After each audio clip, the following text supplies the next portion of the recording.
प्रत्येक व्यक्ति के जीवन में कभी ना कभी ऐसा क्षण अवश्य आता है जब प्रतीत होता है मानो समस्याओं की बाढ़ आ गई हो। ऐसे कठिन समय में केवल दो ही विकल्प होते हैं, भाग लो या भाग लो।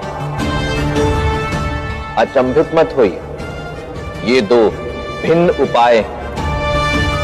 पहला उपाय उस समस्या से पलायन कर उससे दूर भागने का, निराश होकर अपनी पराजय स्वीकार करने का है, जो अधिकांश लोग करते हैं। और दूसरा उपाय उस समस्या के विरुद्ध युद्ध की घोषणा करके उसमें भाग लेने का, क्योंकि चट्टान यदि टट कर खड़ी हो तो तीव्रतम वेग से बहने वाली नदी के जल प्रवाह को भी अपना मार्ग बदलना ही। चंदन का वृक्ष संसार भर में अपनी भीनी सुगंध के लिए जाना जाता है, परंतु यही संसार अक्सर भूल जाता है कि उसी चंदन के वृक्ष पर संसार के सबसे विषैले सर्प भी निवास करते हैं।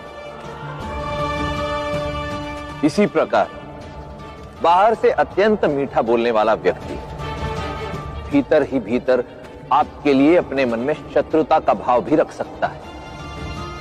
अति विनयम धूर्तस्य लक्षणम, आवश्यकता से अधिक विनम्रता से बात करने वाला अहितकारी सिद्ध हो सकता है। इसलिए चंदन का वृक्ष हो या जीवन में मिलने वाले व्यक्ति, उचित निरीक्षण के पश्चात ही उन्हें अपने जीवन में स्थान दें। कभी प्रत्यंचा बनकर बाण को अपने लक्ष्य तक पहुंचाती है, तो कभी शीत ऋतु में आपकी रक्षा करती है। कारण ये चुनौतियां स्वीकार करती है।